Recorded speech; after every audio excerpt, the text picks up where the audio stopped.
Boy, what a big crowd. What's that? I'll be signing autographs at the end of the program, okay? Little bit later on, you're welcome to come up and ask a question, but you'll need to come up, stand by here, because the microphone is right here for now, okay?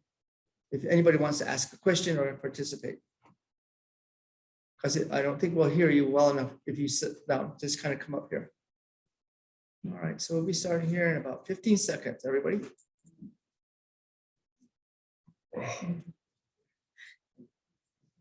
Never get used to this at all. Just always nervous. Just pretend you're at home, okay? That's all you need to do. That's what I do. They always say, if you're giving a public speaking, just imagine everybody out there is naked. No, just teasing. That's some of the oldest jokes. I'm not. I wish I was. I wish I was a good comedian like this guy over here. Let's go ahead and start. It's past 2 o'clock. Here we go, everyone. Again, welcome to the Indian Public Cultural Center Pueblo Book Club. We see everybody there. Very good. I think we got all the gremlins worked out today. Last time, I do apologize that for the last couple of times we've had some problems with our digital networks, just those gremlins that are out there on the internet. So we want to welcome everyone who has joined us both here in person. So let's clap, everybody. Yay, there we go. Perfect. And I'm glad everyone is here. And then also we have those individuals that are continuing to log on to us here at the on the internet at the link that we provided. So if you would like to participate, we certainly invite you to do that as well. It's really an honor to do this, that we have an opportunity to talk about the literature, the books that have been created, as we provide an opportunity. And this is the one thing we want to present here at the Cultural Center, take ownership of the narrative of our culture, that we can be respectful, but yet at the same time, help others understand and know that our culture is still very relevant to us, that it is progressive, that we continue to address the issues in our communities, and we use the tools that were provided to us, both in what we call our cultural world, but then certainly in the more present world of education and those kinds of things that help us contribute to our society. So it's really an honor to do that for the Cultural Center. And I really just, I've been looking forward to this for quite some time. When I asked our guest to participate, and he was so gracious in agreeing to be part of this. But as we get ready to move through our program, here are just a couple of things that we want to make sure everyone is aware of as it applies to our book club. We certainly would invite all of everyone, both here in present here at the Cultural Center, as well as those of you who are joining us online, that we want to make sure that we are respectful, that we invite everyone to participate and contribute to the discussion. We certainly want to hear from everyone your favorite story or some way that these comics have affected you. Maybe they've brightened your day or have caused you to think a little more deeply into the culture. We'd like to hear from you. So those of you who are joining us online, if you want to put in the chat there a comment, a statement, we will certainly bring you up. We ask that for those of you who are online, to mute your computer for now. And as we proceed along, we'll say, okay, we're going to hear from someone and we'll call you out. You can unmute yourself or we will unmute it for you. And then we certainly would love to hear from you as a way to contribute to the discussion. And then we also want to make sure that we are respectful of one another. We may not always have all the same approach to the same ideas or the same concepts, but we want to be respectful and we can share that with one another and do it civilly in a way that we don't cause or offend anybody. But certainly we want to make sure that everyone contributes. And so those of you who are here joining us here in person, we invite you to, when I ask you to please come up and join us for our conversation here. And like I said, I really look forward to this. Those of you who either get the New Mexican or the Santa Fe newspaper, or you go online, you've probably seen many of these comics before. So this is nothing new, but now we're putting a face to it. So, and especially when we say putting a face to it, think about, we've all been wearing these masks for over 2 years now. And so it's certainly nice to see a smile, certainly see someone laugh, And certainly we've all through been a lot. Many of us have had the loss of family members or relatives, and now we have a chance to continue to move on. So this is one way that we at the Cultural Center work to address this issue. So a little bit later on, we'll have a way that you can ask questions or comments as it applies to our discussion today. Let me bring this back up here. Here we go. And so we are, you are joining us here at the Indian Public Cultural Center. We are in the Chaco room, the Chaco 3 room of the Indian Public Cultural Center. The Cultural Center, its impetus or its mission, its goal has always been to provide a platform for our culture as Pueblo people. And certainly we have many neighbors in the surrounding areas, but the culture helps us identify who we are. And I'm going to begin by simply saying that I'm going to tell you something that I remember when I was a kid. The first time I heard someone talking or making jokes about Indians was not a Native American. I'm going to date myself by probably telling you the first person I heard someone tell jokes about Native Americans was a guy by the name of Jonathan Winters. And I don't know if anybody kind of remember that name. Well, he used to have a skit talking about Custer at Last Stand, and he'd be talking and making jokes, and he'd make the sound of an arrow coming through the air. And I remember that as the earliest ways that someone was making jokes about and or involving Native Americans. I grew up in the Pueblos of Laguna and Zuni, and we really didn't think ourselves as Native Americans. We certainly had names for who we are.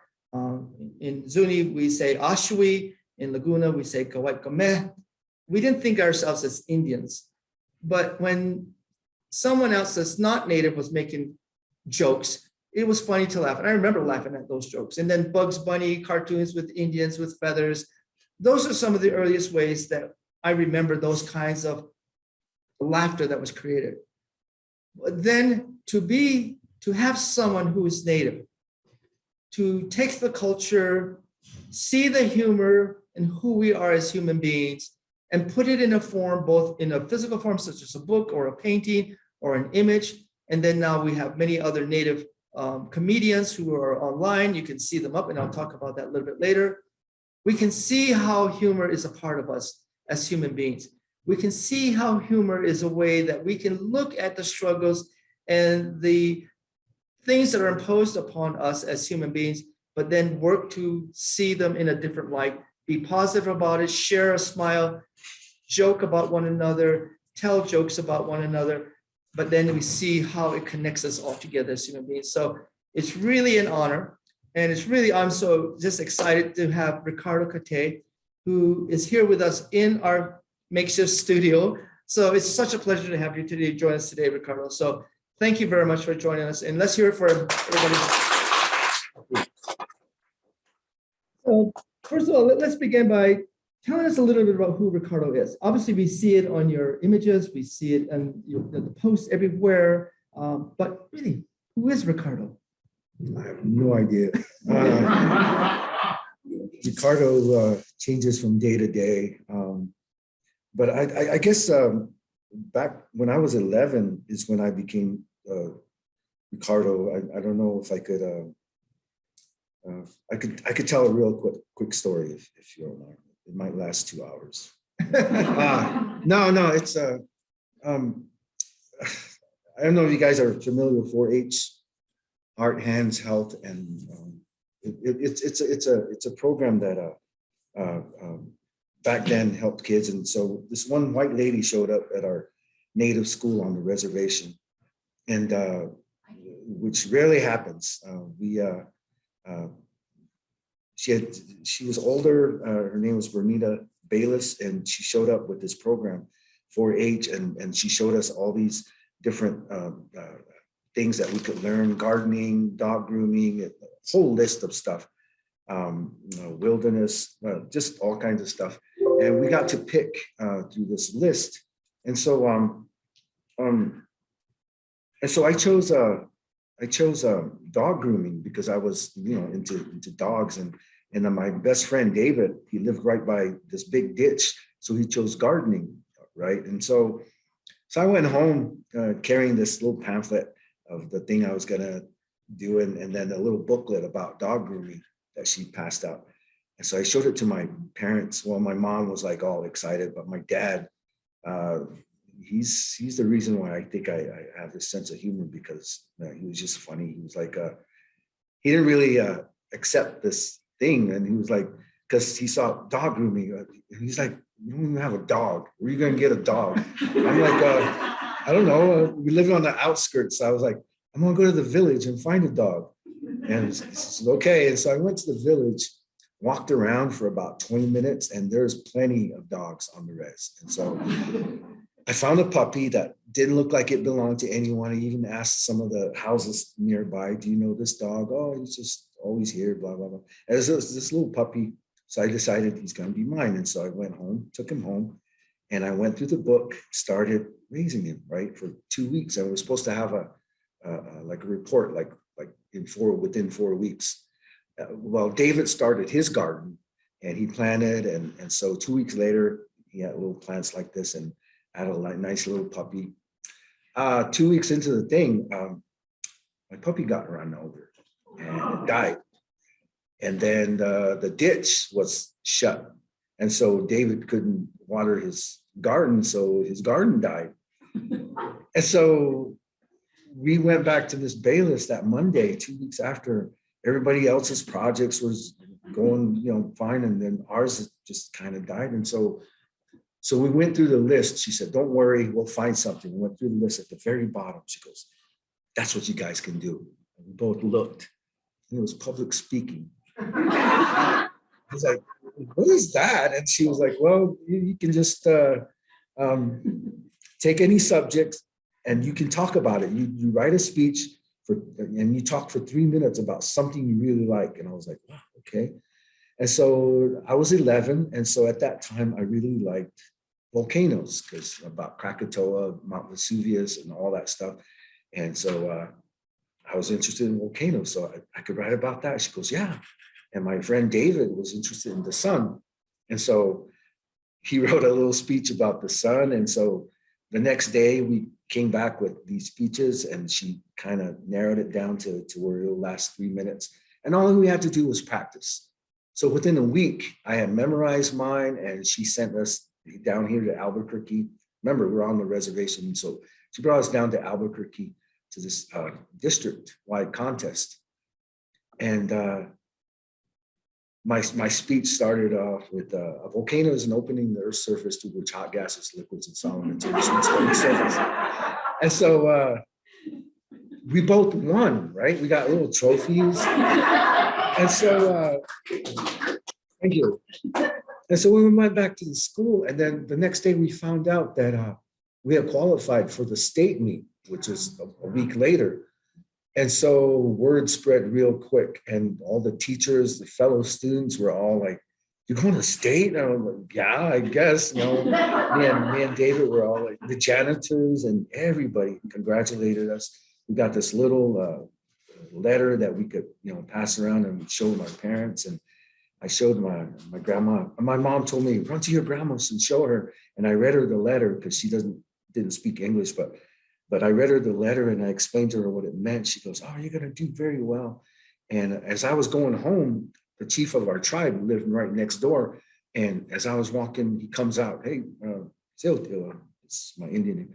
And I was like, yeah. He goes, come here. I said, what? What's this I hear about you going somewhere to talk, to speak? And I explained it to him. He goes, wow, well, make us proud, don't embarrass us, make us proud. So I was like, okay, so. And I was running home. I was like, wow, my grandma, everybody's proud of me. Even the chief of our tribe, I got to do well. And so I practiced. And so because Miss Bayless gave us some pointers and stuff. And so the weekend, that Saturday, or actually Friday, she was supposed to come pick us up at the community center in the village. And instead, it was, what do you call those, ragtop? Convertible. It was a convertible.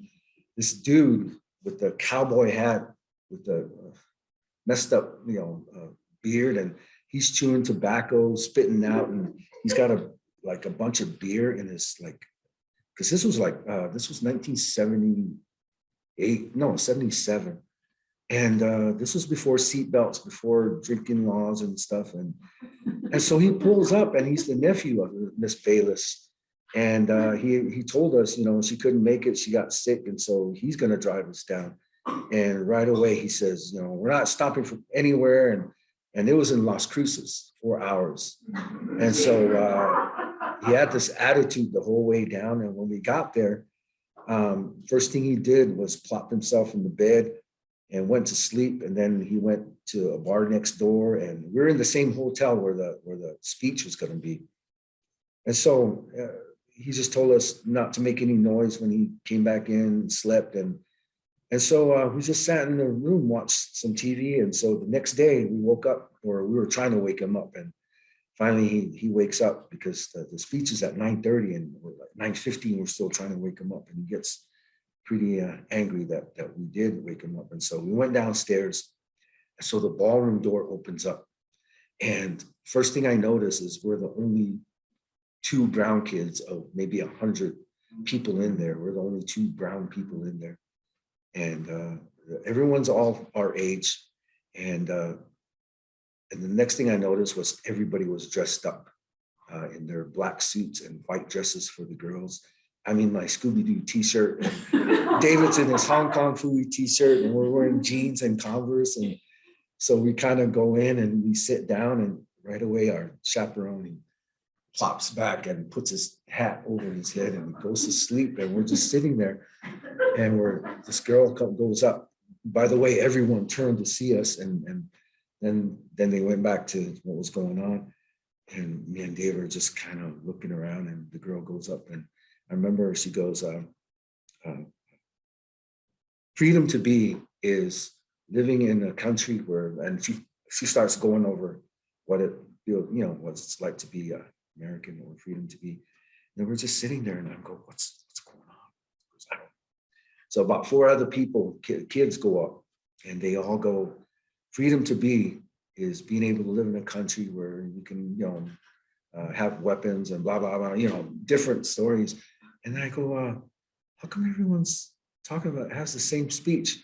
And there's a lady who's been kind of looking at us with disgust the whole time. She goes, well, if you went to the meeting last night, you would have found out that this is an impromptu speech contest. And they gave us the subject last night, which was freedom to be. And you had to write a speech about what it means to be, freedom to be. And I was like, and you would have known that you had to be dressed up for this. I was like, oh. So we sat there about 30 seconds later. And finally, our last 2 contestants, Ricardo Cate. And I looked up, and I just froze, and I was like, remember, I'm 11 years old, and I didn't know what I was going to do, because I had no idea what I was going to say or what freedom to be to me was. I guess, in hindsight, I could have, talked about being Native and all the things that I draw about in my cartoons, but I wasn't there yet. I was just basically being born at that moment, one of the first few times I've been off the reservation. So they introduced me. So in that 10, 15 seconds, the 11-year-old me was on the spot, and I sat there, and I was like, I could have done the 11-year-old thing and just don't go up there, don't embarrass yourself, but then all those people were like proud of me, and the chief, right? So I just buckled down and stood up, and I walked down there. Everybody was staring, all eyes were on me, and I knew what I was about to do. And so I go up and face the crowd, and I'm messing with the microphone for like maybe 10 minutes or so. I don't know. So I'm just standing there. And so I'm looking at everyone, they're all staring at me, and David's back there. And then I closed my eyes because I knew what I was about to do. And I go, freedom to be is living in a country where volcanoes are no longer active. A volcano is an opening in the Earth's surface through which hot gases, liquids, and solid materials reach the Earth's surface. And I went through my whole volcano speech. And when I was done, 3 minutes later, I opened my eyes, everyone was like, And they introduced David, and I walked off the stage. We met halfway. I don't know who it was more difficult for, myself, who I had just done this thing, or David, because he knew what he was about to do. He goes, freedom to be the son. And he did his whole son speech. Needless to say, we both lost. Oh, Yeah. But that Ricardo, turns out he's not afraid of anything. He's afraid. He's comfortable in stepping out and being different and being having that responsibility. After that, everything that happened to me after that, when I went to run in high school and then later on in college and joining the Marine Corps and then being a parent and being just everything after that,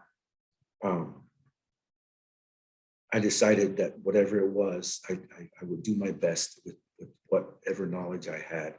And it turns out that attitude of being that Marine you saw on TV, or being that teacher that you modeled after your favorite teachers, and becoming that teacher, becoming that parent,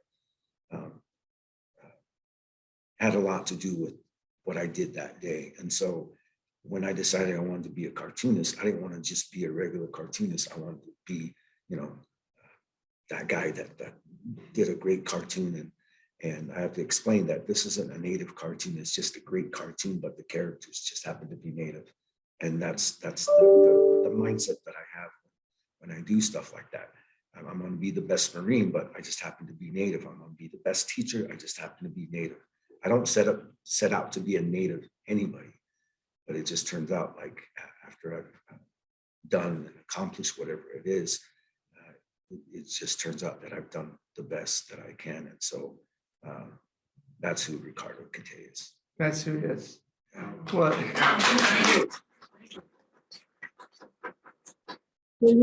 that's really the legacy of any culture, certainly not just Native American, as you say, not just Native, whatever occupation or whatever place you put in the community, is the fact that because there are others that see themselves in you, and we represent, in a sense, our culture, it has a way of seeing who we are and the responsibilities that we share, that we can become educators and healthcare practitioners and statespeople and parents, but we also are Native. That's what helps us understand. And as a cartoonist, as you say, it's the human characters that we see, because there could be some other culture or ethnicity, but these are the way humans behave and sometimes treat one another. They see that humor in a sense, but you're really telling, as you just did now, you told a story. And that's what you're doing through the artwork and the skill that you have. And while I'm getting ready to transition to here a little bit, if there's anybody who would like to make a question or have a comment while we're here, and then if Monique, if you have someone who would like to ask a question of Ricardo, just put it up there and let me know. Is anybody would like to? Oh yeah, can you kind of, all right, here, yeah, just come right up to the desk. We have one of our guests. Tell us your name and then your question. Hi, Ricardo. My name is Pat. And my question is really based on what you just talked about. Do you consider yourself a storyteller in your tribe, the official storyteller? Yeah, well, the title, I guess, it's like you're asking me, are you the chairman? Yeah, like, yes, I sell chairs in my village, so I'm the chairman. I am a good storyteller because of like I said, being raised by my grandpa and my dad. They're very good storytellers, and there are many storytellers in my village because our history is oral, our language isn't written, so everything's oral. And so I honestly believe that every person in my village is a storyteller, and in their own unique way. And so I just take a lot of those stories and I just turn them into my own. And it turns out that I can do that in my drawings as well. And so I am a storyteller, not the storyteller from my village, but yeah, storytelling is a big part of what I do. And when I'm speaking, like a speaking engagement such as this, it comes very readily to me. It's I could just, in fact, we were just eating pizza, New York pizza downtown with my kids, and I was asking them, what should I talk about? And they were like, you don't even know, you haven't written anything? I'm like, no, but what should I tell jokes? Should I? And they're like, Dad, come on, you know, and just like the chief, don't embarrass us. You know? So they're gonna be here shortly. They went to pick up my other daughter. But anyway, yeah, it's I found that it comes, it's pretty easy for me to sit and tell stories, and I could have stretched that one out to 30 minutes, that last one I told. So Well, you did warn us, it might be 2 hours. yeah. Well, you don't have any dad jokes, right? Well, yeah, We all have dad jokes. I know, my kids will say the same thing too. Do we have anybody online? Monique, is anybody would like to make a comment or ask a question of Ricardo? I believe Dwayne Yazzie had a question that he typed in, if you want to go over that. Oh, sure. Let me do that here. Dwayne. Okay, Dwayne, can you see that, Ricardo? Does any of your work include a little free library?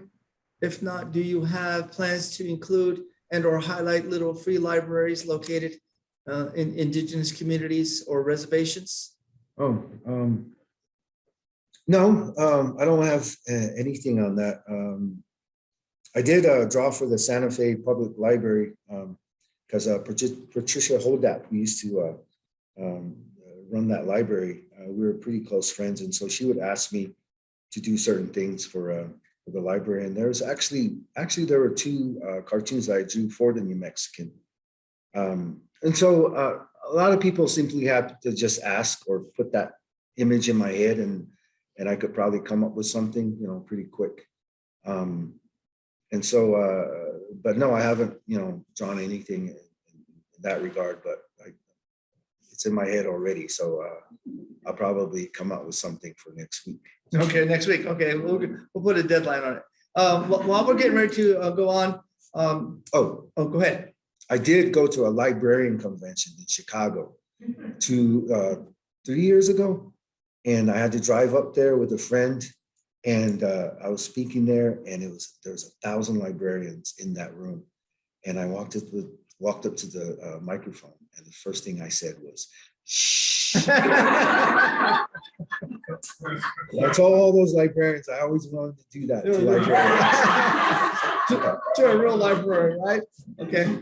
Well, while we want to continue our discussion, these are some of the talking points I thought perhaps maybe we could, as the audience out there, as well as those that are joining us online, some of these talking points that I think perhaps maybe would be of interest, or maybe you don't feel that you want to bring that up. But obviously the most common words that we hear or phrases is that laughter is the best medicine. Well, really, has it been? Especially over the past 2 years, we've all had to be wearing masks. We can't go here, we can't go there. Certainly, we've had family members and community members from communities who are no longer here. And so, how have we dealt with that kind of trauma? How have we dealt with the loss of others in our communities? Have we been able to have fun? And I remember one of the cartoons you had, where you had these 2 guys standing up in the mesa, and you see the smoke signals, and one of it is in the shape of a COVID virus. I remember that one particular, that cartoon you had. So you're seeing the contemporary issue of this virus that's impacting us all, but at the same time, you see the humor in it. So is humor the best medicine? And then sometimes, as we recently saw several weeks ago, the impact of someone using someone to make a point of, but pointing it at that individual, and now that person is no longer part of the Academy of Motion Pictures. And so to what expense can we have fun, make fun, but at whose expense? And so those are some of the things these are contemporary issues. Laughter is a human theme, but these are contemporary issues that we see today. And then can we really make fun of ourselves? can we really truly see how humor is the way it is and how we reflect on it as human beings? And then most importantly, can we make fun of our culture? Is culture for us to share in it? Obviously, because we know in the past, there have been those who have found ways to make fun of others, their culture, the way they speak, perhaps maybe the idiosyncrasies of that particular culture. And so others find it easy to make fun of a culture, but then can we do the same thing amongst ourselves? Can we take on that responsibility? So perhaps those are some ideas that you'll be thinking of. Before we go on, is there anybody else that would like to make a comment? Monique from online? Maybe not. All right. Well, what I want to ask. Sorry. Go ahead. Dwayne Yazzie left a comment and that was it. Okay. All right. Well, again, I invite anyone who's joining us online, if you'd like to ask a question or make a comment, you certainly. What is your favorite Ricardo Cate cartoon? And I brought some up here. I'm going to show you a couple of the ones I like that I really have fun. Again, you can see that. Again, I'll tell you that one of the career options I've had. At one point, I was a healthcare practitioner. So when you ask questions like this and you get a response like that, think of what it took for someone like Ricardo to now put it in a cartoon so that someone can see the humor in it, to see the fun. So did this inspire you somehow, or what was the impetus for that? Well, yeah, well, this goes along that first point that and I'm sorry, when I'm on the phone, I'm actually looking up synonyms and so I can get my point across. I still struggle with English. I'm not being rude, but I'm trying to look up this one word. Maybe you guys will help me later. But anyway, this I actually came up with this on March 15th, 2010. And I had symptoms that I was kind of worried about. So I went to the clinic and I was seen and the doctor, he's on the chair with the wheels and he's rolling towards me. And I know that doesn't look good when they do that. So I'm sitting there and then he says, Ricardo, you have type 2 diabetes. And I remember the first thing, as soon as he said that, I said, oh yeah, well, you have cooties. He just kind of looked at me and he said, okay, well, I'm going to ask you a series of questions and just do your best to answer them. I said, okay. So he says, does obesity run in your family? I said, no, nobody runs in my family. And so he goes, what are you doing? And I said to the doctor, you just gave me the worst news of my life. And this is how I'm dealing with it through humor. Besides, he just told me, I saw his name was Smith. And I had asked him, what's your first name? He goes, Brian. And so I said, besides you're Brian Smith, your initials are BS. And so after that, I went home and for 2 weeks, I just shut myself off from the world. I had been drawing the cartoon for 3 years up to that point. And so for 2 weeks, they had to do reruns because I didn't feel like drawing cartoons. I just shut myself in this new mobile trailer home that I had just bought. So I just shut myself off. And so somewhere, maybe the second week, I decided to stop feeling sorry for myself. And instead, that was the first cartoon I drew from that. And then I drew a series of 12 cartoons, 2 weeks worth. And they printed them in the New Mexican. And man, I got a bunch of mail saying, thank you for doing this, because I'm diabetic as well. It made me laugh at, my condition and without, hurting my feelings. And so I told him, well, I'm going through this as well. And so this is coming from me, from a personal point. And so I forget the question, but yeah. So yeah, it's laughter is the best medicine. That's where it came from. And then COVID, my cousin, it's only a year younger than me, but I grew up, playing almost every day. You know, this was back then when your cousins were like your brothers and sisters, and you would play with them, and I played with them every day, and you know, we cheated everything we played, and he was the first from our village to be taken by COVID, one of many, and then lost my brother as well, and for me to come out with those cartoons that one you mentioned, so honestly, yeah, humor is the best medicine. Laughter is the best medicine. My dad had broken his back in 3 places back when I was 10, just when I started drawing cartoons with my best friend David, the same infamous David, who knows everything about David the sun. Yeah. David the sun god. Yeah, and we used to draw cartoons to each other because he was in one classroom, I was in another. So when we switched classes, everyone else was switching, giving out notes. Me and him, David and I were switching up cartoons. And I accumulated a whole stack of his cartoons and kept mine too. And so when my dad was in the hospital, my mom, he was in there for a whole year. And my mom I would massage her feet, and while she's sitting there, she would start crying. And one day it occurred to me, oh, you know, I don't want her crying. So I went and grabbed one of the cartoons I had drawn that day, and I showed it to her, and she starts laughing. And I had enough to give her a cartoon every night. And so she, instead of crying, she would be laughing. And so that's when I first realized how powerful humor was. And so during COVID, I had to, the whole country was going through this, and everything was just bleak. And if you guys look on my Facebook page, maybe some of you guys will follow me, but during that time, the people, the comments were like, oh my gosh, thank you. This is so great. You know, we're going through this and that, and then you draw this. And, you know, it really helped a lot of people. I was more than happy to keep doing that, because I was going through it as well.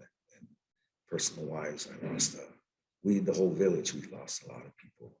And so this is the best way, just like the doctor's news to me, this is the best way I could deal with it. And so, so yeah, that's Does that look like the real Dr. Smith right there? No, Smith is younger. He has orange Does he have hair? Yeah, he has hair. He has hair, okay. Well, I wanted to ask you also, certainly about laughter as the best medicine, but you were talking about these personal influences and these situations you've come up against. Is that really how it's helped form what you find as a way to make not necessarily just fun of it, but see the humor in it? Are some of these connected to you with a personal event in your life? Oh yeah, a lot of stuff. It has to be, because someone once told me, oh man, you should have started this like 30 years ago when you were still young. And it didn't take me but a second to think of my response. And I said, you know what? It wouldn't have been the same. These cartoons, there has to be experience behind them. I had to go through a lot of racism, a lot of being treated as a native. I went to school up at Fort Lewis, and I was stopped in the middle of the day 3 times on 3 occasions by the police just for walking. And the Marine Corps had 4 white drill instructors that would wake me up in the middle of the night, single me out, and they take me out to the, what do you call it, the sand pit. And till I was sweating, because it was, even though it was September, October, it was still hot in Southern California, so I would be sweating.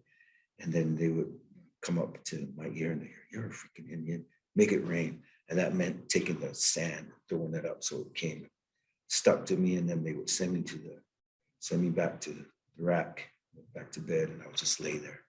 And I was just so naive at that time. I thought, well, this is how the world is, I guess. You know? But now I know it's not. But I had to go through all those things to be able to come up with the cartoons that I have, because a lot of them, there's some, you know, anger in there, but I hold myself back a lot. Like the next point on that screen was, do you go as far as to offend someone, like the slap a couple of weeks ago? I never set out to do anything like that. In fact, that's where the word comes up. I'm trying to think of sarcasm or you know how Satire? Satire. Thank you. Smart Indian. I are a high school graduate. It has to be satire, because I believe satire is when you're attacking something like the government, something a bigger entity than you. And so I try to do that. I attack the government, I have to say it, the white culture, and because I have to point out that as natives we've been through this, and I have to let them know that we've been through this, because a lot of times a lot of that has been either swept under the rug or not even taught in schools. That's why people can't put faces on our on the mascots, and so, but things are changing. People are starting to put faces on. We have an Oscar recipient, West Studi. We have all these. I was watching the Native Grammys and cartoonists. We have singers. We have opera singers. We have all kinds of people that we can now put faces on, and I think that slowly will change the whole thing about using us as mascots, because the yelling back and forth, it's not going to do it.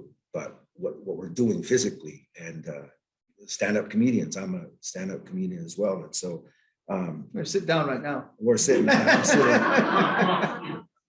That one deserves a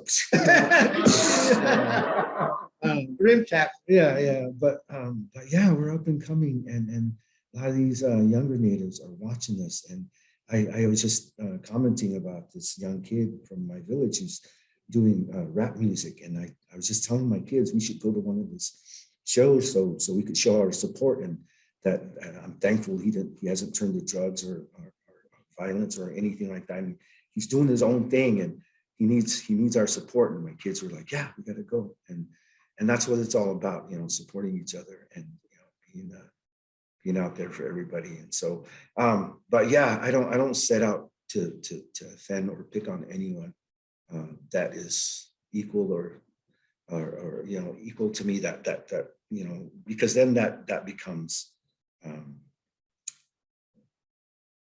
bullying, that type of bullying. But that Chris Rock joke, I didn't think that was that bad. As a comedian, I'm hoping I never cross that line, because I don't want to get slapped. But I know at the same time, there's too many people getting offended. I grew up with Richard Pryor and George Carlin and all those people, and I'm like, I miss those guys. They were great at what they did, and so with my thing, I have to point out stuff that in that sense, like this one, where the general is one of these are the two main characters I have, and the general is he represents later on. He turns out he represents the dominant culture, because he's got fireworks in his hand, and he goes to the chief, you and your people don't celebrate Independence Day, and the chief says no, because you and your people are still here. Wow. Yeah. Wow. And so that's like a lot of people. This is the same, goes along the same lines, where there's a father and son native. The father points out that someday, son, none of this will be yours. And so yeah.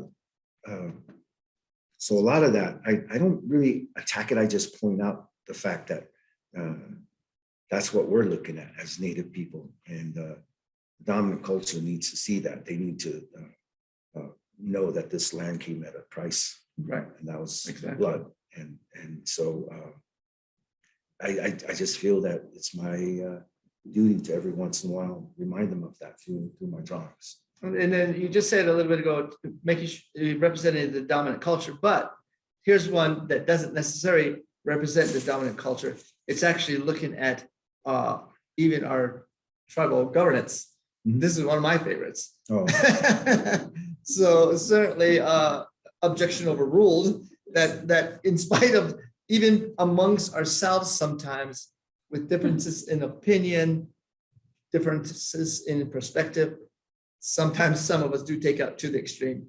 So this is either it's the dominant culture, or even internally sometimes we can always find ways to diss others. Yeah. And that's what comedy does. But hopefully it can be done in a humorous way that we can see the satirical kind of construct of it. Yeah, I also wanted to point out that I didn't start out, to be this politically active. I just set out just to draw this great cartoon. I loved just the humor and everything. In fact, my first cartoons were all generic. They were neither Caucasian or Native, or they were just plain people. And I saw something funny, I would just draw it. And it wasn't until 2005 when I was drawing for my college paper up in Fort Lewis, and the Southern Ute tribe was only 24 miles away. They had a paper, the Southern Ute Drum, and the guy, the editor, contacted me and asked me if I could do a cartoon for his paper. I said, sure. And then he said, because this is a tribal newspaper, could you come up with tribal, native characters? I was like, oh my gosh, okay. And so when I first came out with it, I drew these natives that were Pueblo style, with the headbands and the dresses and all that.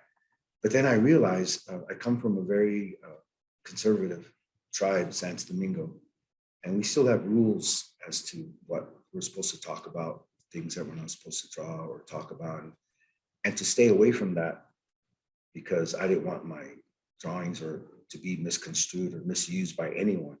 So I took a step away from that, and that's why they're Plains Indians that I'm drawing. And so not a lot of people know that now.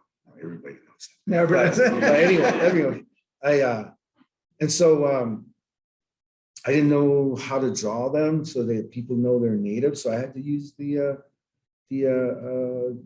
Hollywood stereotype with the feathers and the braids and the big noses that came from Andy Cap. That was that was a tribute to my dad. His favorite cartoon was Andy Cap.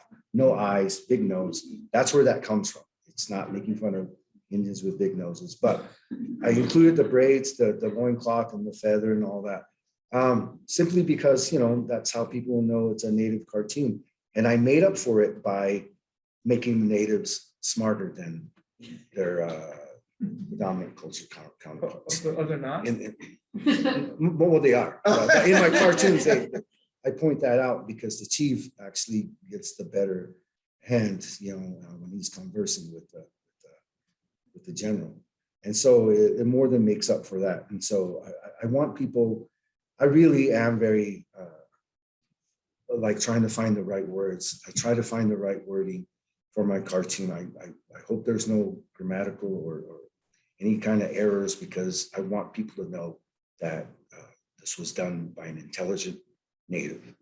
And so I'm very careful with that. And so I didn't start out to be this political, but after I came back from Standing Rock, I was there for 4 months and drawing, instead of writing about what was happening that day when they released the dogs, when the guns first came out, when they first started pointing them at us, and when they were spraying the poison and all that, I drew all that each day.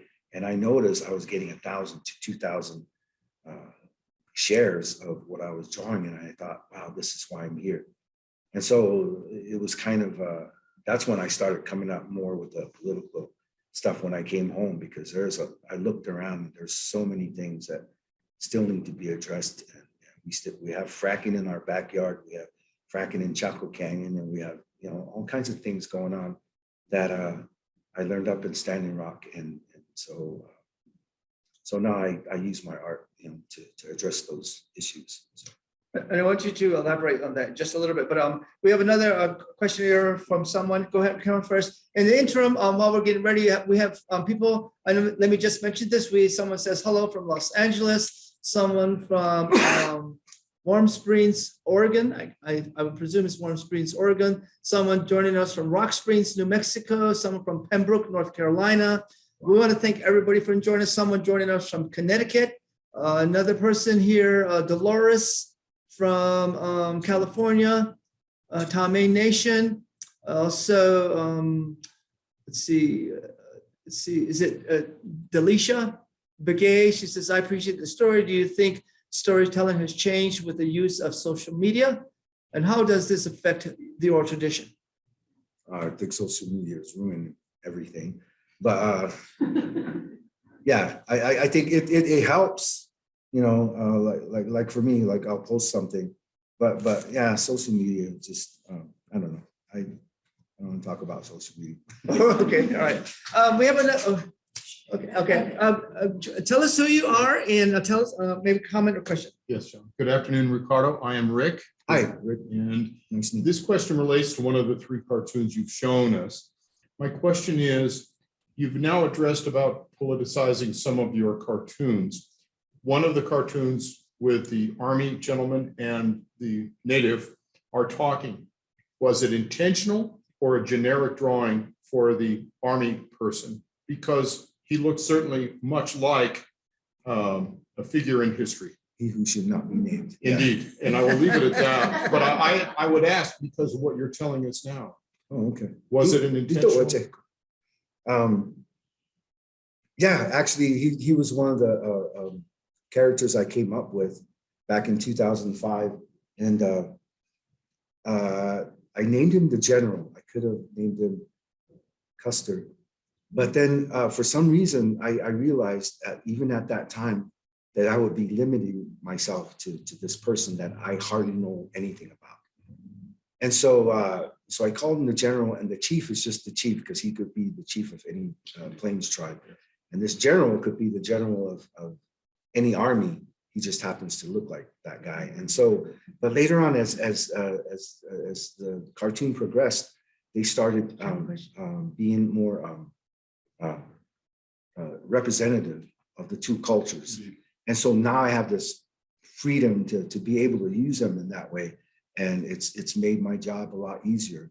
And people can actually relate to those, and makes them easier to, makes it easier for them to understand what I'm trying to get across. He's known in both cultures, of Yeah. course. Yeah. And yet, if it is a generic general, so be it. But Yeah. if it is not, then we understand. Yeah, that's a good question. Thank you. Thank you. We have another comment. Tell us who you are and where you're from. Veronica Tiller, and I'm a historian, Hickory Apache. And I just want to let you know that I'm just totally impressed with your use of history, because I think that you must have a in-depth knowledge of American Indian history, and therefore it's all reflected in the cartoons that you have here. Yeah. I especially like your cartoons on the landing of when the Pilgrims first land, Oh, yeah. and also the general and some of the things he says about the land, because all of these issues are things that matter to Native Americans, and you say it in such a way that either if you're very educated or just barely know things about Indian history, you speak to everybody in that whole range. And the other thing too is that, you know, Indians are always seen like, well, they don't have a sense of humor, you know, and sometimes you go somewhere and everybody's laughing and you're just sitting there wondering what they're laughing about, you know. But when you get together with other Indian people, just like, you know, I showed it to my brother and my husband, and we're all just like almost falling on the ground laughing because we know what that kind of humor is. Yeah. So, like I said, I appreciate it. And I think that you have the same impact that someone like the guy on TV, Jimmy Kimmel. Yeah. You know, he tells the news in such a way that makes it. So basically, I just wanted to comment on your work rather than have a question, because if I started asking questions, it'd go on and on. So thank you. Sure, Okay. thank you, Veronica. We have another. Go ahead, come up here. In the interim, just let people know who will see us online here that we are getting a number of comments and representations. Is it Aria? I hope I pronounced that correctly. Are you in-house folks seeing a cartoon? Yeah, we're seeing it. Hopefully you can. Jana mentions about our COVID cartoons there. Oh, what is your, if people want to access it online, how do they do that? A lot of the stuff I post on, which I think are important, are on my Facebook page. Okay, So I'm so starting to learn about, use Twitter And then my daughter tells me I'm on Instagram. And so I'm going to start using that as well. So in the next couple of days, we're going to expand. Okay. And even though I said that thing about social media, I'm going to be using it. So you're kind of using something you talked about a little bit. And then also, is it Aisha Bigay says, I appreciate the story. Do you think story? Oh, we did that one. We'll continue to drive, mention everybody. Keshe, someone joining us from Zuni. Elekwa, thanks for being there for us. Is it Colleen? Thank you. Jessica Rutherford. Let's see, she doesn't say where she's from. Thank you. Great talk, Ricardo. I think I read in an article that you had been discouraged from practicing your art. How did you overcome this? And what advice would you give to those who might find themselves in a similar position? Okay. I'll answer that after. Hi. Okay. Okay. Up here, close, right, close. And then tell us who you are and what's your name. My name is Geeta. Okay, Geeta, thank you for joining us. And again, I have Geeta and some of the other who are our permanent book club participants because they always come up with questions that gives me further thought. And I really appreciate their contributions and participation. So go ahead, Geeta. Thank you, John. My question is, when I read the cartoons, I will laugh, but then my heart will just go so sad because every cartoon, like after coming to the book club, I start understand the underlying story behind the cartoon, and it was so sad. Do all your cartoons, and I felt this is a really sad guy. And so I wanted to know if all your cartoons come from a very, very sad place in your heart. All right, thank you, Geeta. Okay. Thank you. That's a very good question. Not only my heart, but the heart of my people that went through. We had to have a Pueblo revolt to start practicing our own religion. And yeah, I am actually, I was a social studies teacher for a couple of years back in, that's what I went to school for. I got a degree in interdisciplinary studies. It took me 6 months just to learn how to say that. But it's a K through 12 teacher, and I wound up as a 7th, 8th grade social studies teacher on my own reservation. And so it was a great run, but however, I was chosen for tribal duty that year. And so some of you who are familiar with that, you have to give up everything for a whole year. So by the time I came back, I had been replaced. And so about that same time, this book had come out. And so I've just been concentrating on cartoons, but I will go back to teaching because kids used to run to my classroom and Miss Bull across the hallway would be like, she'd have my kids by the scuff of their necks. And so these kids are running in the hall again. You need to control these kids. I'm like, okay, thank you, Miss Bull. And she'll leave. And then finally I ask the kids, why do you keep running to my classroom? Where are you guys coming from anyway? And they'll be like, PE. I was like, well, don't you run in PE? Yeah, we play basketball and they make us run to the highway and back and blah, blah. And then I said, well, why do you run to my classroom? And they said, because this is our favorite class. And I was like, okay, keep running then, but yeah, there is like a lot, like I said, a lot of anger behind this because of what my people have been through, not just Pueblo, but all tribes. And I read up on a lot of this stuff. And then someone once told me, I was interviewed by Forbes magazine. By the way, I'm probably one of the poorest people to be in Forbes magazine. But anyway, so they asked me, do you censor yourself? And I said, all the time. Every time I draw a cartoon, because I could easily draw a cartoon that would get me slapped, right? I could easily draw a cartoon that would offend every non-native. Easy. But I don't do that because why would I want to do that when I have this magnificent tool to educate people? And every once in a while, actually sneak in something that's funny and as well as educational. Because everyone always says, oh, Christopher Columbus was lost. Okay, that's an old joke. So my job is to come at it from a different angle. And so this is what I put. It's where he's at the Bank of Americas and the native is telling me, sorry, Mr. Columbus, but your Discover card application has been denied. because, well, he didn't discover America. So that's my take on it. I try not to do it like how everyone else is saying it, but I come at it from a different angle, a little more humorous, a little more thought-provoking. And so hopefully that gets the subject to where people are starting to talk about it, that sets it on the table for people to start discussing. And yeah, I have, and yeah, I do have my, like my mom's favorite, fast food.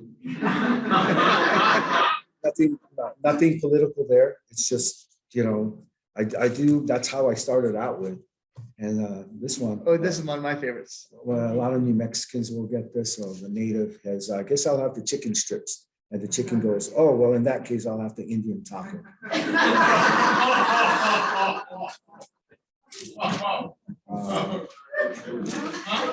Oh, this one isn't finished. I just realized I didn't finish this one. But this one, the caption says, it's supposed to say, the general runs into a band of Cheyennes. And so there's a band called the Cheyennes. And it's supposed to be up here, but I didn't connect it. So see, that's what I set out to do at first. And so I still do that. But every once in a while, I sneak in something that, you know, and here's one for the general. And this one is one of my favorites. And it's the general. He's the only one out of place sitting at the drum. And the guy goes, now, wait a minute. Somebody here, I'm not going to say who, has no rhythm whatsoever.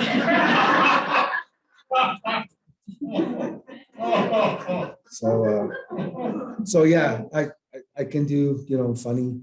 But every once in a while, I think, like I said, this country needs to be reminded that the land came at a price, and we simply can't forget that. We can't forget the history. What do you call that? The culture? What do you call that new movement? Cancel culture. Yeah. There's too much history that should not be forgotten. And here in New Mexico as well, you know, like I said, there's a reason for the Pueblo revolt, you know, and I drew a cartoon where there's this lone Pueblo Indian with the what do you call it, loincloth standing there. And there's this army of conquistadors with their spears, their guns, their cannons, their shields, and it's a long line. And the guy goes, this conquistador goes, we come in peace. So I have to draw those things. That's you know, satire. Satire. Yeah. At its best. Before we continue, again, if anybody wants to come up and make a comment, come right here, because this is where our microphone is. And also, if we have others online who are joining us on the internet, we also invite you. But I also just want to take a real brief moment to remind everyone, we are joining everyone here. Okay, give us a clap, everyone. Live performance here. Yeah. Give us some more water. Please. Yeah. That you're joining us here at the Indian Public Cultural Center with our very special and funny guest, Ricardo Cate, for our April Book of the Month, our Pueblo Book Club, that we invite you to join us every second Tuesday of the month. So we're glad that you're here. We're glad that you are joining us here in person, as well as many of those people are online. So we will continue with the program here, but we have someone who would like to make a comment. If the reason why I asked you to come up here is this is where my microphone is. I may just understand you. Okay. Yellow, because Okay. I have what the medics call balance issues. Okay. Don't you love those euphemisms? Anyway, I think the thing. Oh, who that- you are you? Who are you? Tell us who you are. Oh, my name is Deborah, and I've been coming here for many years. Moved here from Massachusetts via Chicago. So anyway, I think what really impresses me about Mr. Cate's work is the ability to put something that seems initially very funny and everyone chuckles, and then you think about it and say, wait a minute. I find myself doing this all the time. And as a former teacher, I particularly liked a couple of the classroom ones, the one where the little boy is writing on the blackboard and obviously has to do this many times. He writes, I will not act indigenous in class. And I thought that's, yeah. There you Yeah. go. There you go. And I thought that, that was pretty funny. And I kind of smiled and I thought, wait a minute. This has happened, when Native children were packed off to Indian schools in Pennsylvania, they were not allowed to act indigenous in class. This is not news. This is not even funny. And yet the way it was presented meant that instead of just turning it off and saying, I don't want to hear about this, you started thinking about it. And I think that's really important and a major contribution that you made to all of us. Okay, thank you. Thank you, Deborah. Like that point was made. Oh, I have to point out that I thought 2 hours is going to be long. It's already 3. This one. Time flies when you're having fun. But anyway, yeah, the reason why I drew that one was based on like a lot of my cartoons, personal experiences where Miss Garcia used to have us stand out like this with our hands, our fingers like this, and she would hit us with a yardstick because a lot of teachers on the reservation, the non-natives, they used to punish us for speaking our language because they thought that we were making fun of them or talking about them, and we were. But that's beside the point. But yeah, that's where that comes from. And so, yeah, I wish I had a camera when I was growing up. All these funny stories. Just Oh yeah, certainly. Well, speaking of funny stories and school, Deborah, did your classmates rely on you to make them laugh? Were you the class clown, I guess you'd say? Actually, I kept to myself. I saved my humor through my comics, sharing them with David, because we were kind of outcasts. David was half Sioux, and so half Santo Domingo. And I hung out with Eloise, who was half German, half Santo Domingo, and Jamie, who was half Black, half Santo Domingo. And because I hung out with them, I was considered an outcast as well with the kids at school. I remember this was in the late 70s, and we hadn't had like a mixture of other people there. Everyone was 100% Santo Domingo or Pueblo at that time. And so this was like the first group to ever start coming out, like half and half at least. And so at age 11, though, Jamie passed away. Cancer took him first in the leg and then it passed to his body. And so lost him. But yeah, question again. No, being the class clown. I wasn't the class clown. I just saw a lot of humor, and I experienced a lot of funny stuff like with my dad and my family. And so I was able to transfer some of that humor that I saw in that classroom. In fact, one of the questions that came up on the chat thing was, I was drawing one day, and this was 7th grade, and I was in Miss O'Malley's class, and it was language arts, and I had already finished my assignment. I had already turned it in, and so I was in the back drawing Mrs. O'Malley as a dragon, and I drew myself as a knight slaying the dragon, and she just had the face and a big, body, and so I'm drawing, giggling to myself, and then I see her feet. And I look up and she takes my drawing and she looks at it, grabs me by the ear, takes me up to the front, and there's a trash can right at the corner where she stood me. She tears up my cartoon and she says, "This is never going to amount to anything." And I just sat there. I just stood there. I had tears in my eyes because 1, I was embarrassed in front of the whole class. And then 2, there's my drawing in pieces, torn up. And I thought about what she said. And so instead of being, swayed by her commentary, I decided to draw even more dragons. And so yeah, it didn't sway me in any way. It just made me even more determined to do what I love to do. And so, by the way, it turns out that the 2 things I love to do, or always wanted to do as a kid, to be a teacher and to be a cartoonist. I'm living the dream, and it's like it's pretty amazing. So, well, you can tell Miss O'Malley that according to Forbes, you did amount to something, right? Yeah. Well, let's go back to Jessica. What Jessica wrote, you said you get to her question here. She says, let's see, you talked about being discouraged from practicing your art. How did you overcome this opinion or advice, and what advice would you give to others who might be confronted with the same issue? Well, basically, when I talk to kids, when I was speaking to kids at Yale and then Virginia Tech and then high schools and then schools around the area, I always tell them the same thing, just basically my underlying message is to do what you love. That's the whole secret to life. Just do what you love. In fact, my kids and my daughter walked in here. She's sitting back there. She's a testament to this, where I basically let them choose what high school they want to choose. I let them go the route they want to take, because I didn't want them to go through what I went through, where my dad picked my college and the high school I went to, and because he was trying to steer me towards this, and him and the coach even picked my classes. I was like, what is robotics? What is Fortran? I'm like, I didn't know any of that stuff. And so I didn't want to be that parent. And so I basically told them at the very beginning, just do what you want, it's your life. There is one thing that I told them, that I do not want my kids to go to Head Start.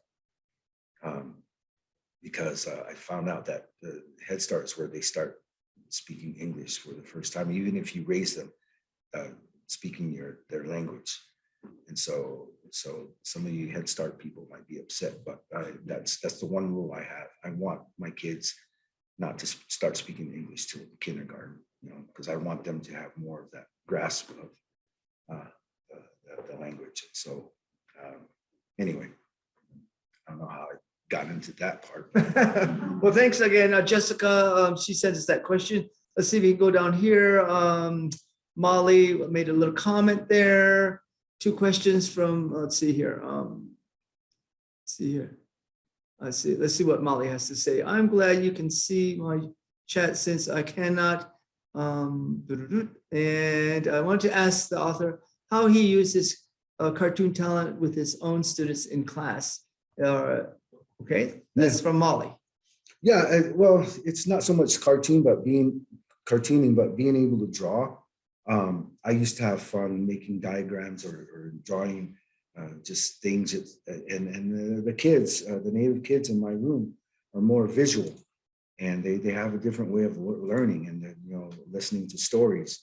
And so instead of reading all this stuff, I would read it for them, then explain it to them in my own words. And so not to take anything away from reading or anything, but certain kids learn different ways, and just like the standardized test is not geared towards the minorities. It's not. I hate that test, but it's. Our kids should not be measured by that test, because I tell the story about this one Navajo kid who's like 8 years old, and he the government comes to his door, his parents' door, knocking on the door, saying that little Johnny Joe has to go to school, and so they have to get little Johnny Joe out in the mesa, because he's all his life he's tended the sheep for his family, and so he finds himself in the classroom, and so he's looking at this question, these diagrams, and he says, when there's a rainstorm, what do you use for shelter? There's a picture of a tree, there's a picture of an umbrella, and there's a picture of a horse. So he looks at the tree, and he knows, sit under a tree because of lightning. And then he looks at the umbrella, and he's like, what is that? And then he looks at the horse, and he goes, oh, when I'm on the mesa, there's no other shelter, and so I sit under my horse. So he circles the horse. But it's the wrong answer according to the test, but to him, it's the right answer. Logical. And that's what standardized tests are. They're not geared towards the either indigenous or native experience. Yeah. And certainly, or not minorities. Yeah. So anyway. And there are a number of educational tests that have shown that standardized tests have an inherent bias, which puts other groups at a disadvantage simply because of learned experiences and the kind of cultural components that constitutes a society. And so you're right, I agree with you. And certainly as a teacher, and I'll explain to you one way as a teacher. I teach high school math and science, and I don't know how many of you remember, and some of those out here on the internet. Remember when you were in school, you had that question like one person gets on a train in Chicago, one gets on a train in Los Angeles going at a certain amount of speed, no stopping. Where are they supposed to meet? All right, well, first of all, how many of us have been on a train?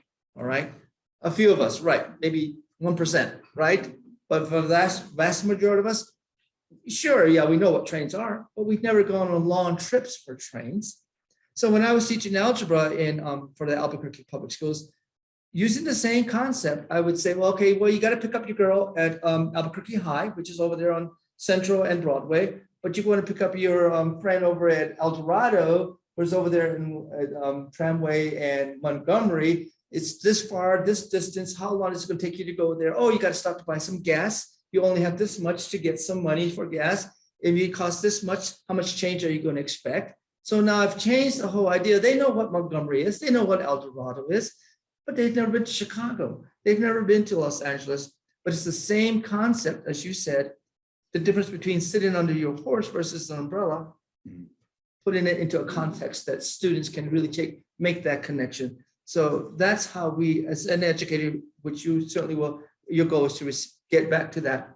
We as educators can embrace cultural components, cultural knowledge, but acquire the same skill set, the same context, so that we can expand the ability of our students to embrace these kind of ideas. So that's how we as educators can accomplish that. And those of you, I'm sure, who are educators can see the same thing as well. Anybody else want to make a comment before we continue? Let me see if I have anything else here on the chat. Let's see, Monique, Jessica was able to get her questions. I think we got everybody. So in the interim, you mentioned that you've been very conscientious about trying to be, I guess you'd say, PC, politically correct. Certainly trying to not draw the wrath of others, but I remember some cartoons like this. I think you have it there. It's making fun of a culture, but at the same time, I remember the cartoons you had of Trump during that period of time. Oh, yeah. And some of them are pretty fun. And like you said, but at the same time, did you receive any kind of really unfortunate backlash from those? Only from people that don't matter. No, I'm just kidding. I'm just kidding. A lot of the Trump supporters came out of the woodwork, during those times, and yeah, they were pretty offended. But I kept from commenting. A lot of the times, I just put my cartoon out there, and I didn't read the comments a lot of times because I knew there would be a backlash. But at the same time, I realized that this has to go out there because this is my thoughts on the matter. This guy is just crazy. He's doing so much wrong and dividing the country, and especially when COVID first came out and his neglect from doing the right thing, and just it was all politically based, and no how do you say, care or Empathy. yeah, towards the people he represents. And that's not a real leader. That's not a true leader. I learned what a leader is back when I was in the Marine Corps. And this guy from Crane, the leader, oh my gosh. So let's what a true leader. Yeah, he inspires me a lot. Well, anyway, so I do a lot of cartoons about Trump, and oh my gosh, as a cartoonist, I have to say I miss the guy. As an American, I don't, but as a cartoonist, yes, he just the stuff that was very easy for me to just. I didn't have to make anything up. I just had to point at what he was doing and draw my own version. And oh man, that was the easiest 4 years of my life as far as a cartoonist goes. And so every once in a while, he still kind of peeks out, pokes his head out, and I'll draw something about him. But someone asked me, how come you're not drawing about Biden? And I'm like, well, he hasn't done or said anything to, he's just there, it's like quietly there. And I just draw about stuff that affects me in those 4 years. Everything, every day was affecting me. And a lot of the stuff that was going on. And I actually came up with a couple of t-shirts when George Floyd, during that time, I bought this big old drop cloth that painters use. It would cover almost this whole wall. And so I painted him with his daughter on his shoulders. And I put say his name, and then George Floyd. I still have it. I have this notion to go and give it to his daughter, drive out there and give it to his daughter someday, because I put it on Facebook, thousands of likes. And I was like, yeah, it's cool. And then I came up with, and people kept misconstruing, misusing, or they didn't understand what Black Lives Matter meant. They're like, oh, white lives matter as well, and blue lives matter. And I'm like, that's not the point they're trying to make. And so to kind of combat that, I came up with this t-shirt that says white lies matter.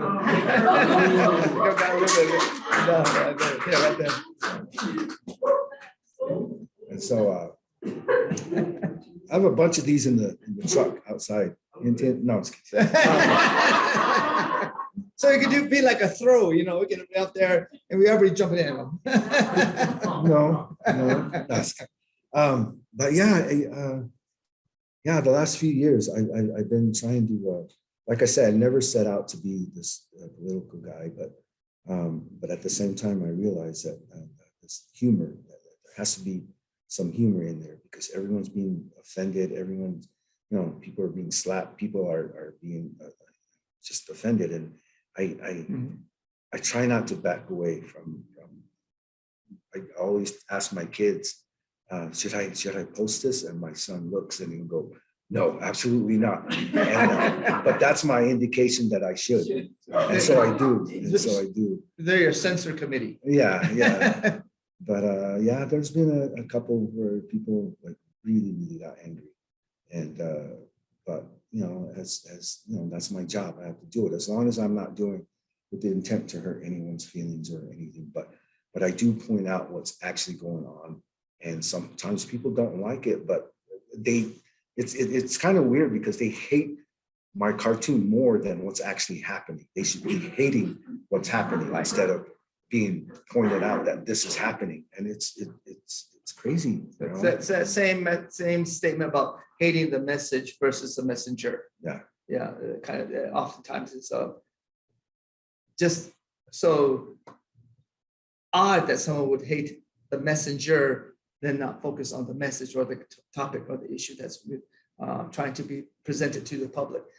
We still have a little bit more time, and if anybody wants to come up, certainly you're welcome to. But I also do want to ask you, you elaborated a little bit earlier about the time you spent up at the Dakota Access Pipeline. And we've seen some of your pictures as relates to that. Was there, you were there, as well as other journalists, but your skill set, the thing that you brought to this whole energy that eventually was able to shut it down to a degree, and eventually still being under contestant. But what is it you, in a sense, take away, or what is it that brought you there and kept you there while you were there? Well, I remember it was August 25th. I took my daughter up to Fort Lewis, the same college that she used to sit in classes with me as a little child. She decided to go to school there, and I was dropping her off as a freshman. She's my youngest, and so when she was unpacking, I wanted to take her out to dinner before I left. And so she gave me her laptop.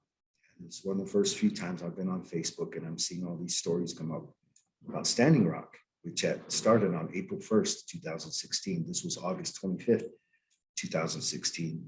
And what intrigued me about that story was that the pipeline, the original route, was supposed to go 1 mile north of the town of Bismarck. But the people of Bismarck said absolutely not. And so they decided to move it 26 miles south, which is only a mile north of an Indian reservation, the Standing Rock Sioux Reservation. And all of a sudden it was okay. That didn't sit well with me. And I wanted to go up and find out what was going on. And like I said, she was my youngest. My two were home. They had jobs. The fridge was full. I just paid the light bill and everything. And so I was at a stoplight. To go turn right was to go back, drive it back into New Mexico. To turn left was to go towards Denver. And right at that decision, my decision was made in that split second that the green arrow came on, and I cut in front of this car. Okay, you know. But I was well on my way up there. I decided, and so on my way, I went on Facebook and told people I was going, and all of a sudden, people were like, "We want to donate if you're going up there. Well, how can we do this?" And I had to pull over and figured out a way. And someone suggested we can do Walmart to Walmart. So I said, okay, where's a Walmart on the way? And there's one in Rapid City. And so I told people to send money to Rapid City. Little did I know, I didn't realize by the time I got up there, there would be like $4,000 worth of donations. But they were all in $15, $10 increments, 25, you know, and I got there and that money was sitting there, and I had to talk to the manager. Thank goodness he was familiar with our plight, and he wanted to help. And so he broke it all down. Instead of denying me, he said, "Well, we'll get you some stuff, and then you can always come back for more." And I said, "Oh, okay." Or I could transfer it to Bismarck. It's closer to Walmart in Bismarck. And so he did that, and so I was able to get food and supplies up there. And so a lot of the things I was hoping to get to was a lot of these comments and things about that place that didn't sound right to me. Like one of the things was, oh, they blocked the 50-mile radius, so we can't get on social media and we can't tell people about this. And that didn't make sense to me. I'm a kind of a common sense person, and it didn't really make sense to me. So that was one of the reasons I want to go up there to find out what's going on. And so I got up there, and it turns out that the camp is actually in a low-level area. And so there was maybe about 1,200 people at that time, maybe about 100 teepees and about 1,200 people when I got there. And I looked around, and there was this hill, went up the hill. All of a sudden, I got 3 bars. And so I texted my kids from up there, and the next day, started experiencing stuff around the camp and some of the conversations. It was just all conversations at that time. So I had driven 1,200, I don't know how many miles up there. And there was this kid at this little 5 o'clock in the morning, this fire, and got some coffee. And there's this kid just kicking around the ashes, just standing there. So I picked up a little conversation with him. I go, "Hey, so how long have you been here?" He goes, "Me?" Just a young teenager. So, yeah, you. He goes, "I've been here since April 1st. It's like, I was so impressed. I was like, "Wow, where are you from?" And he goes, "Here." I thought, he had traveled like I did. And I thought that was funny. So that was my very first cartoon of my conversation with him. "So where are you from?" He goes, "Here." And so I went up on the hill, and I took a picture of it, and I sent it on Facebook. Next day, about 800 likes. I've never gotten 800 likes before. And so I drew another cartoon of my next day experience. And so I started going up there, and people started seeing me up there. And then a couple of people came up like the next day.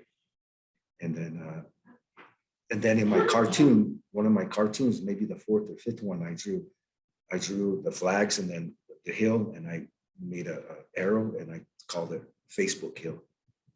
And so that's what everyone started calling it afterwards. The whole camp, people would go up there. Then there were 20, then there were 50. Then I had to come home, get some more supplies, make sure the kids were okay, pay some bills, and then went back up there. I was only home for like a day or two. Went back up there. By the time I got up there, there was hundreds of people up there, and some of the media were up there. And then the 3rd time I left, I had to go to an art show in Tulsa for a week. I left my son there. By the time I came back, the media was all up there, and they were telling people, regular people, not to go up there. So I had to go up and say, I was up here first, and a lot of these people need to, contact their people from home, and you shouldn't be closing this off. And so I think enough people complain about it that finally they left it open for everyone. But that was my job, I guess. On September 3rd, like I said, it was a Saturday. We were at a prayer, and about 500 yards away, we're in prayer. It was Labor Day Saturday. Who works on Labor Day Saturday? All of a sudden, we heard the construction machines fire up. Everyone started running there.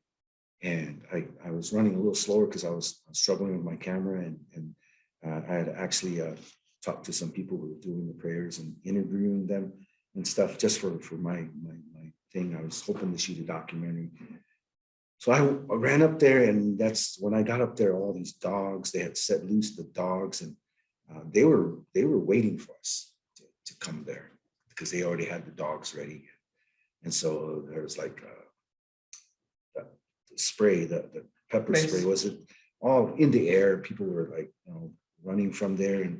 And I remember, just paying attention in science class. Who's got milk, acid and something base, water only enhances it. And so I got a couple of gallons of milk from someone, and they had them in their vehicles, and we were rinsing out the eyes with milk, and these trucks were pulling away, and like in haste, the guys who had the dogs. And so a lot of these dogs, even though a lot of them were attacking, a lot of the dogs didn't know what was going on, and so they were whimpering behind, underneath trucks and stuff, and they were more scared than the people who were running around. And so I documented all that, drawing and sending them on Facebook. And so I realized after a while that that's my job. This is my job while I'm up here. And so yeah, it's What an experience to share. Really, again, because a lot of people didn't know that. It's a way that you could kind of allow others to know that. Much like, you just mentioned a little ago, President Zelensky, if he was not there to give us what we know about what's happening, we wouldn't know. And certainly you were on this side of the planet, and he's on the other side of the planet now, or at least we know. If there's anybody else who would like to make a comment, I invite you to do that as we get ready for the last half hour. In the interim, I just want to mention, let's see here, we have, I heard looks like I had something here, somebody joining us from Thailand. Terrific. How often does that happen here at the Indian Public Cultural Center? So all of you out there, if you feel that you want to contribute to the cultural center, tell the Indian Public Cultural Center is held in Thailand. That's how you can know why the cultural center, why the book club is so important and elemental, that we get to speak with authors, people who contribute to the culture and the heritage on the other side of the world. That's how important the cultural center is. And so thank you very much. Who's this? I hope I pronounced this correctly. Is it Chiara? I hope I pronounced that correctly. Thank you for joining us. And then see here with Linda. John, Oh yeah. we also have a Q&A if you want to look tap on your. Yeah, Q&A. sure.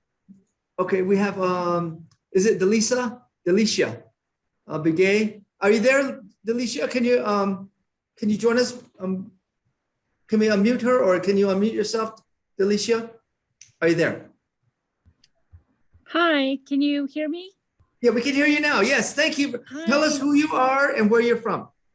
Yeah, my name is Delisa Bigay, and I'm actually from Rough Rock, Arizona, way out in the boondocks, Navajo, the Betlejina, born for Winnegatni, and I teach. I'm a teacher as well. I teach at a Rehoboth Christian High School right outside of Gallup, New Mexico. So yeah, thank you for letting me speak. And I just wanted to say, one of my dear friends, Dwayne Yazzie, who's also, I think, on the Zoom, was able to purchase our books for this talk. And we've been on Facebook, sharing the cartoons by Ricardo, and they're hilarious. So just the work you do is pretty awesome. And again, there's just some things that I just noticed in your work too. Like one, you mentioned, one of them in the book is about early tribal courts, and I just think as small communities, like let's say with mine as well, people know that there's that sense of kind of, I don't want to say status, but like power, those who have some kind of powerful position, whether it be like a judge or a council person, that where I come from, people would kind of make fun or tease or joke if a person started to act like they were better than. And I kind of interpret that as like a way of keeping people maybe humble, and I don't, or, keeping people in power in check. And so I don't know if that's how you see maybe some of the work you do, if it's intentional or not, and also, yeah, like, and do you also work with classes, like even by Zoom by chance? Yeah, there's been a couple, especially during the pandemic. I was asked to do classes like for kids, especially drawing classes. It turns out I'm a pretty good teacher in art, as far as even teaching young Head Start kids how to draw, because a lot of them don't believe that they can. And I tell them, well, can you draw a circle? And they're like, yeah, of course, right? And so I create art using just circles, with them. And so yeah, I've been teaching some classrooms. And as far as your the first question goes, and yeah, that's when we use that word satire, where you're attacking bigger things like the government or people that try to keep them in check. And I started writing down Ryan Paul, Ted Cruz, Marjorie Taylor Greene, Trump, other people that when they come out and say and do things, especially say things, I have to draw something to right now. I think I have like 22,000 followers, and at least those people, when they see that, then they can share it, and at least that many people can either find comfort in knowing that yeah, I'm there to try to keep them in check. But I like to get to a point where there's like 1 million people that can see this and go, oh, okay, yeah, that's cool. Or they can laugh at it or shrug it off, whatever they said, because a lot of this stuff is very hurtful to people, to our country, to a lot of the stuff that they're doing or not doing. It really has to be pointed out. And so Yes. yeah, but yeah, you mentioned tribal stuff. I actually drew for a Pahuska tribe in Oklahoma for the newspaper, because I went to school with the editor out there, and she hired me because she wanted me to draw a cartoon specifically for a paper. So she would send me stuff that was happening with their tribe. And, there's a lot of money. Money is the root of all these arguments, or oil, land, and people who were not very nice on the tribal council. So she would send me these stories, and I would draw cartoons about it. And so for a whole year, the people, the readership loved it. But at some point, the tribal leadership were demanding to know who I was. I never signed them. I never signed them or anything. I just set the cartoons out there. I think I just put my RC. That was it. And so she wanted to stop because they were, I don't know if they were threatening her or whatever, but yeah, I can get to that point if need be. But like I said, right now, that's the point I wanted to make earlier. Was the fact that I didn't set out to do this politically. In fact, the newspaper that I wound up in 2007, the Santa Fe New Mexican, has a 70,000 readership, and most of them are over 50. And so, and about 80% are non-native, about 20% of the readership are native. And so I had to draw these cartoons in a way where I'm not preaching to the choir, because then I would lose a lot of those people. In fact, the first week, October 7th, was the first day my cartoon appeared. And this was the one I showed you. This was the first cartoon that appeared on October 7th, 2007. And next few, were, one of them was the, not indigenous in class. I received, I don't know how many letters of hate mail saying that, oh, this cartoon's not funny, it's not drawn well, this cartoon is racist, and And so I had to go up there and address all the letters with one letter I wrote. It's universal for all of them. I basically said, I'm sorry you feel this way about the cartoon. And however, I am Native. I'm Native American. I'm from Santo Domingo, Pueblo, and this is my cartoon, and this is how I see the world. It's basically what I wrote. And so a lot of them wrote back and they said, oh, you're Native. Well, I guess it's okay then. So my friends at home, they were upset, and they asked me, this doesn't make you upset? How come you're not upset? And I said, actually, it's kind of cool if you think about it. They said, what do you mean? And I said, not for 1 second did they even think that I was Native. They assumed I was white or non-Native.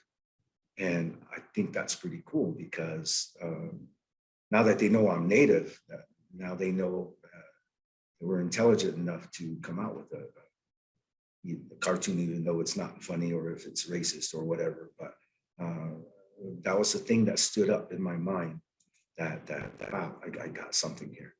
And from that hate mail, I think it was about 2014, they had to get rid of some cartoons, and so they had a voting process because they wanted to make the lettering bigger for the 50 plus people, and so they had to get rid of 4 or 5 cartoons, and so I had to by popularity, and so the results came in, and I had to go up to Santa Fe to ask me to come in, and so I was like, they wanted me to see that my cartoon was the #1 cartoon. It was 3 times more popular than #2, which was Peanuts. You may have heard of Peanuts. And to do that in a non-tribal paper, in a mainstream newspaper, with the readership of non-natives being 80%, and that's when I realized I really do have something here, and I decided I'm not going to drop the ball on this. I'm just going to keep doing what I'm doing, try to expand, try to improve on this as much as I can. And so every day I'm trying to improve myself. And so, yeah, thank you for that question. And you're on Facebook, right? So Delisha, you said a question about having Facebook time for your students. You could probably connect with Ricardo on Facebook and inquire about how you connect with Zoom. Would that be all right, Delisha? Yeah, that's fine. That would be great. Okay, great. yeah, they could follow me. In fact, my Facebook is a lot of my people on Facebook that I'm friends with are former students of mine. So it's kid friendly. There's no drama. There's nothing personal that I post. It's all just good stuff. And so you'll be safe steering them towards my site. Same with all you guys out here. So, okay. Thank you. Thank you. Yeah, thank you very much. And I'm glad you tuned in from way over there in Zuni Gallup area. Thank you very much. We have another person one here before we get ready to go. Who you are and tell us where you're from. Okay, so I'm Eva Beavers Faye. I was born and raised in Albuquerque. I have a mixed heritage, very mixed up, probably partly Dene. People will talk to me. A woman was in a restaurant over in Albuquerque, and she was telling her elderly mother about, origin story. And then I told her, this is a nice story that you shared. I worked for Indian Health Service in Fort Defiance, Arizona for a while. And, I could have delivered some of the people up there. I worked in labor and delivery. And so I said, have you heard that cartoonist, Ricardo Cate? Yes, I just made him a Facebook friend of his. So I'm hoping to convince him to get on Twitter, although I do copy and paste some of your cartoons that are good, the ones that really hit home. Because on both sides of Republican and Democrats, we have idiots that, just what he said. That's news to me. News to me. Somebody should have told me beforehand. You got it. And so the Navajo humor is a little bit different than Pueblo. But I grew up next door to a woman who was a Seneca and she was married to somebody from Zuni. And so he passed away. And so she sort of mothered me because, yeah, all his cartoons. Some of them are hard hitting, and I'll tell him in the comments. He doesn't, he'll click like or something.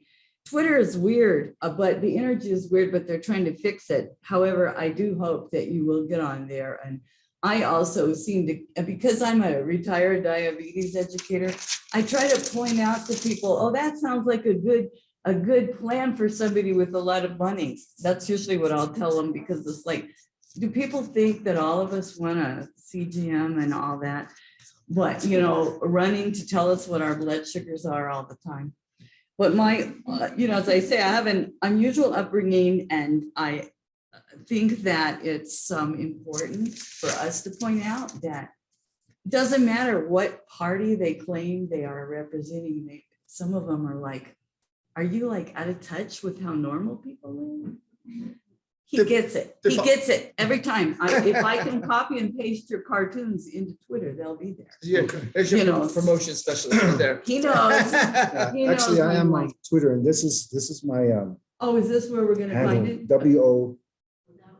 Yeah. Yeah. Oh, WO without reservation. Yeah, Yeah. without reservations. So on Perfect. Twitter, Twitter. you want you go back over more. There you go, like that. I don't know about copyright stuff, so I always worry. It's if I another copy social media, Twitter. and- Yes, but if I copy and paste, you're copyright protected, right? I don't want to. Yeah. Yeah. Okay, Yes. well, thank you. Well, because thank have a you. book. He Thank is, you. right? Thank you. Well, thank you, everybody. WO. I got- without I'm allergic to the tree pollen right now, so. Okay. I see I'm him allergic to coughing work. too. Uh, Well, no. I finally retired sort of, but now I just. As we throw get it ready away. to close, Thank you. we have a little bit more time left. One of the, I guess you would say, one of the ways that we find support, we find encouragement, and we find camaraderie is when those within our culture, in our family group, in our communities, see the value in which we are making our impact. This is in the back of the book. This is a statement who has seen the value of what you do. And then certainly we have many people here who appreciate that. All the people online and all the people who've connected with you when you were at South Dakota. But when you have it from someone who sees that value, it means a lot to us.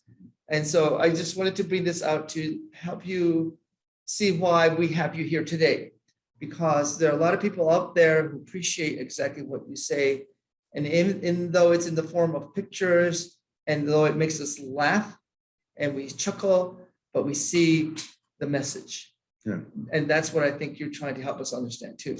Yeah, I just saw that where he says being chased by soldiers, and I actually drew this cartoon where natives are on the horse and they're being chased, and there's dust and there's bing, zing, bullets running.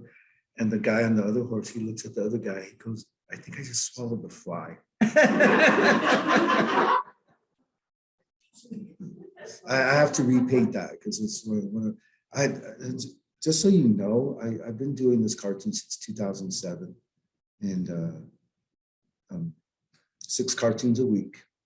Very rarely are they reruns, except this year I'm in tribal leadership this year, and so there's been 3 weeks of reruns since January, since I picked up this tribal duty thing, and so I was lucky that I'm free today, and so. So to date, I'm actually sitting down thinking about figuring out. I have over 6,000 cartoons to date. Wow. It's a lot, and I was talking to my daughter Amber about our space and our storage space, and I need to get all the cartoons together because they're all over the house, all over different places, and I need to get them all together and put them somewhere, because once they run into in the newspaper, I get all the what do you call it, originals back. Oh. So what I used to do was I used to draw all 6 days. They were like small, and I didn't realize that I could draw them big and they could just be minimized to the size. And so, but back then I'm like thinking, so I drew them to size. so I could fit 6 of them on one piece. And I've always gotten them back. And so a few years ago, we were trying to raise money for Santa Fe Public, the art department. And I was very, upset that the people, even though it was $1,000 a plate, the 300 people that were in attendance weren't even listening to the people on stage, and they didn't even purchase any of the kids' art that was sitting out there. And you couldn't even hear the speakers, and everyone was just talking. And so I was up next, and I was like, oh gosh, what am I gonna do? And my friend said, you're gonna set him straight is what you're gonna do, Ricardo Cate fashion. I was like, okay. So I went up there, I was introduced. Nobody even heard that I was introduced. So I go up there, and 300 people, like I said, all chattering and stuff. So I go up there and I go, and I kept talking, and people started quieting down. 30 seconds later, I had everyone was listening. And then I finished. I looked around and I said, I don't know what I just said because I just made up that language. But if you want to get people's attention in Santa Fe, just start speaking native, and the non-natives would just listen. And then my very next words were, shame on you for not purchasing those kids' art. Shame on you for not listening to the people up here. That's very rude. And so I told my friend at that point, she brings up one of those sheets, six cartoons, and I said, I've never done this before, and I haven't done it since, but I'm going to put this. This appeared in the paper a couple years ago, but I'm gonna put it up for auction. And I went back to my seat. I said my thing, everybody listened, they clapped and everything. I got my point across. But by the time I got to my table, that sheet of paper got up to $4,200. So I have all the originals. And so I told the kids, these are all the originals. And someday when I'm no longer here, this is yours to do whatever you want with, make books, make calendars, whatever.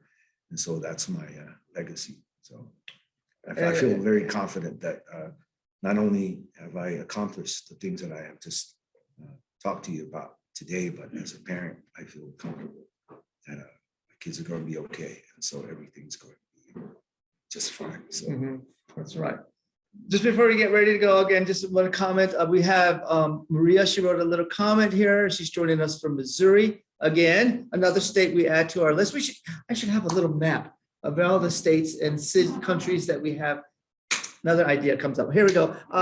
Maria, what's the last name? Christina Del Sanfano joins us from Missouri. Ricardo's cartoons are amazing, and it's also a treat to hear his humor. Thank you for helping us reflect on the human condition with such a wonderful, thoughtful, insightful, and sophisticated sense of humor. Thank you very much, Maria. We appreciate that. thank you. So as we get ready to close, so we got a little bit more, and I'm going to talk on some bits of information just before we leave.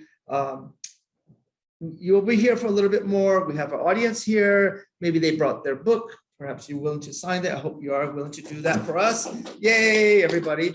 And then for those of you up there who are joining us online, perhaps maybe if there's some way that you can connect with Ricardo. Again, he gave you his, again, show your sign again, so that he can connect with you. Let me move this out of the way here. You're welcome to do that, as well as you can Twitter. Twitter. This is Twitter. Okay. Yeah. Twitter. And on the 22nd, 23rd, if you're up in Santa Fe, I'm going to be at the La Fonda lobby selling my wares. And then I was invited. A lot of people don't believe this, but it's going to be my first time at the Gathering of Nations ever. Oh, no. Yeah, I'm just not, that's not part of the Pueblo culture. And so I've never really, I love powwows. I love, I just never been. I don't want to deal with the parking or any of that stuff. But the director himself wanted me to draw some couple of images for his booklet, and so I did. And in return, I got a booth for the powwow, so I'll be there. I'm actually working on getting a book out that weekend, and the book is called Powwow for Dummies. It explains all the different aspects of powwows, and so it'll just be a little thin booklet, but it'll be kind of it'll be a kind of a cool So like collector's item. powwow etiquette. Yeah. Yeah. Oh, that sounds better. The do's and don'ts. Yeah. Oh, hey, etiquette. can you put it down for me? It's my word. I get some royalties from it. Powwow etiquette. Okay, so again, Okay. what day are you going to be up in Santa Fe again? 22nd and 23rd. That's next weekend, and then In La Fonda? Yeah, at La Fonda Hotel. And the weekend after that, I'll be at the Gathering of Nations on the next Tuesday. I'll be posting that I'll be giving a talk at what's that place called in California? UCLA. And then on the 23rd, Yeah, some little school. yeah, and on the 23rd, I'll also be posting a talk that I'll be giving at University of Connecticut. And so, yeah, all these colleges are wanting to. All right, so we had someone join us from Connecticut. Maybe they can be there for you too. Oh, Well, thank you. Again, all of this information is on Facebook and Twitter, correct? Mhm. So terrific. All right. Again, thank you, everybody, for being here with us today as we get ready to close. Before we get ready to close, I'm going to also mention to you that this is our book for next month. We have another treat for you. We have our chef from the Cultural Center going to be able to join us here. So if you have a favorite question about how to do this, how to do that, what's your favorite food, how can you jazz up your cuisine, our chef from the Indian Pueblo kitchen will be here. So we invite you to come back again. The date will be May the 10th. That's the book, and it's in our bookstore here today. Foods of the Southwest Indian Nations by Lois Ellen Frank, that will be our book for the month of May. So we invite you to come back again. We hope that you'll have a chance to visit with us. And those of you who joined us on internet, we certainly do appreciate you taking the time. Don't forget, all of this is free. There's no charge for it. We certainly invite you to contribute to being members of the Indian Pueblo Cultural Center and contributing in any way that you can. We certainly benefit from it because really this is what those funds and monies and resources we have that we can connect with certainly you all out there. And then just today, you noticed that we're getting someone from Thailand and someone from other states that we're making this impact from all over the place. Yes. Is the chef bringing food? You have to bring your own food. No, I don't know. We haven't talked about that yet, but we certainly will invite you to come back again. That maybe show that back here on another one. That'll be on next month on May the 10th, the second Tuesday of the month. That's the book. And again, you can get ready to, or you don't have to physically read your book, but we certainly will be happy to share that with you as well. As we get ready to close out today, again, Ricardo, it's really a pleasure. Oh, you got another one real quick. I want to share my Easter cartoon.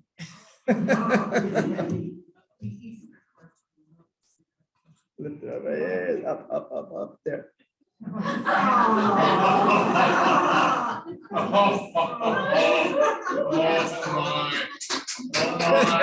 So what's the caption? No caption. No caption. needed. So that's so much for the Easter hunt. Yeah. Or you just bagged one, right? Yes. I assume these are available. Oh, are these any for purchase? Yeah, for those who are here in person, these are available for purchase. And like I said, I have the t-shirts as well. Okay. Yeah.